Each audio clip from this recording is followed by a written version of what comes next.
Les Romains qui essayent de prendre la Germanie, moi ça me fait penser à Gladiator. Vous vous souvenez de ce film, cette fameuse scène de bataille où il y avait un mec qui portait une montre? Enfin je dis ça mais je l'ai jamais vu personnellement, mais... Bienvenue chez le beau parleur de l'action et du ciné d'auteur. Bonjour à vous les cinéphiles, dans ce cas-là les sérivores et même j'ai envie de dire les Netflixovores, bienvenue dans cette petite, dans ce petit avis, cette petite review, cette petite critique concernant la série Barbarians, donc Barbare en français, sortie sur Netflix.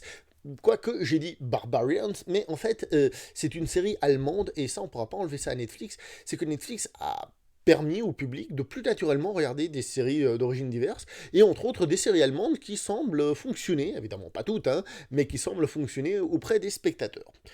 Donc cette série est une mini-série en 6 épisodes, où le premier épisode dure un peu moins d'une heure, et après il dure à peu près 45 minutes. Oh, une durée d'épisode normale, j'ai envie de dire. Les épisodes, comme je les ai toujours regardés dans ma vie, donc ça c'est cool, ce qui fait que la série est pas trop longue, ces épisodes, et avec cette durée-là, franchement, ça passe plutôt tout seul. La série, et je vais lire, est l'œuvre d'un certain Andreas Heckmann, d'un certain Arne Notling, je le dis en anglais, peut-être que c'est pas comme ça qu'il faut le dire, un certain Jan Martin Scharf, voilà, j'essaye de remettre de l'allemand. Et donc nous avons les acteurs principaux, donc c'est l'acteur Laurence Roup, nous avons l'actrice Jeanne Gourceau, et je dis bien Jeanne Gourceau, puisque j'ai vérifié, d'après son nom, elle est bien franco-allemande, et ainsi que l'acteur David Schüttler. Voilà. Je connais pas ces acteurs, donc personnellement, je vais pas passer beaucoup de temps dessus. Donc c'est une série historique, péplum, j'adore les péplums, c'est cool, en plus les Romains, tout ça c'est cool, ils se castagnent avec les Germains. On a eu des séries historiques qui sont arrivées dernièrement. Personnellement, en regardant la série au début, je pensais à Rome, qui commence à être assez âgé et qui n'est plus vraiment la référence actuelle. Mais c'est parce qu'au début, il y a une histoire de souci avec un aigle romain qui est kidnappé, on va dire. D'ailleurs, ça m'avait fait penser à ce film, je sais plus comment il s'appelait. Bon, lui se passait en Bretagne, comment il s'appelait, l'aigle de la je sais plus combienième Légion ou un truc comme ça. Un film que j'avais détesté au passage. Mais voilà, bref, tout ça pour dire que on va retomber sur certains stéréotypes assez rapidement. Quoi qu'il en soit, comme je disais, c'est une série historique, je reviens sur les séries historiques, donc qu'on le veuille ou non, Game of Thrones, même si c'était surtout de la fantasy, ça se voulait une fantasy entre guillemets réaliste sur certains aspects, donc avec un côté bataille, un côté politique, qui le ramène à une série historique.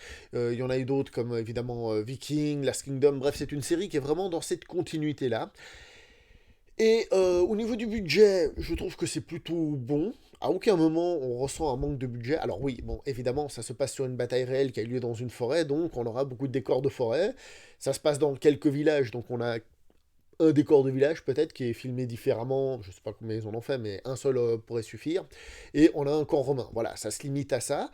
Mais visuellement, à aucun moment on se dit que ça manque de fric et tout ça, parce que pour raconter ce qu'ils ont à raconter, ben c'est très bien représenté, c'est très beau. À aucun moment on se dit ah il manque quelque chose, et même quand la bataille arrive, eh ben la bataille pour une série télé, elle en jette. Donc à ce niveau-là, il n'y a, pas, y a pas de lézard comme qui dirait. Par contre, comme je vous ai dit un petit peu tout à l'heure, la série, elle a un souci, c'est qu'elle enchaîne un peu des stéréotypes. Ce que je veux dire par là, c'est qu'il n'y a pas grand-chose d'original dans cette série. Je veux dire, on a les Romains qui sont évidemment très fiers parce que c'est des Romains, blablabla, ils arrivent, nous sommes les Romains, nous sommes les conquérants, on est trop beaux, on est trop forts.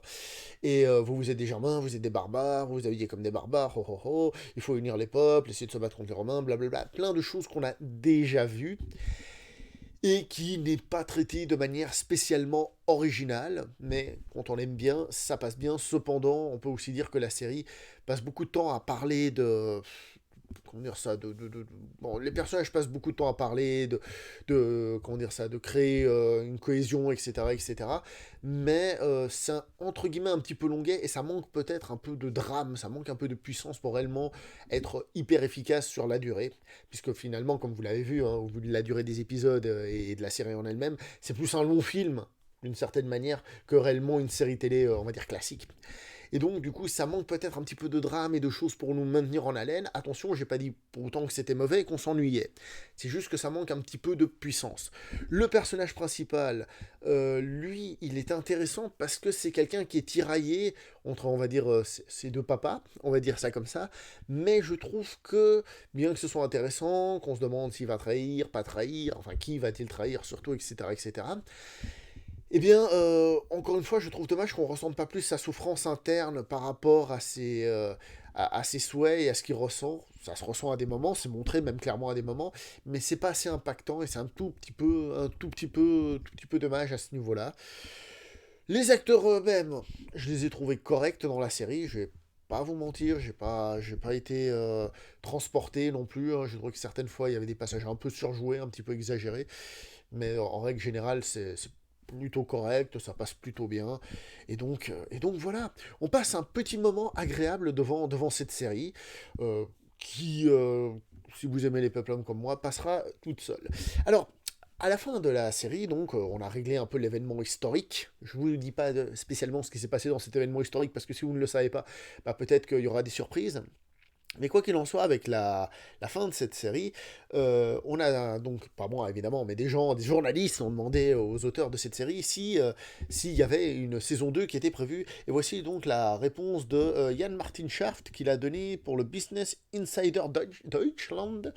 Donc, tout d'abord, nous nous réjouissons que la série soit aussi bien reçue, et ce, dans les 190 pays où elle peut être visionnée. C'était ce que nous espérions. Donc ça veut dire qu'ils ont mis du budget, puis ils espéraient en effet un succès quand même, hein. Ensuite, que va-t-il arriver? Il faut patienter. Il y a en tout cas suffisamment d'ingrédients pour une suite. Ce qui veut dire par là aussi, c'est que s'il y a une suite, contrairement au titre, qui pourrait peut-être nous faire penser que chaque saison va se baser sur un différent peuple barbare qui a été lié à Rome, puisque je rappelle que les barbares, c'est les Romains qui les appelaient barbares, hein.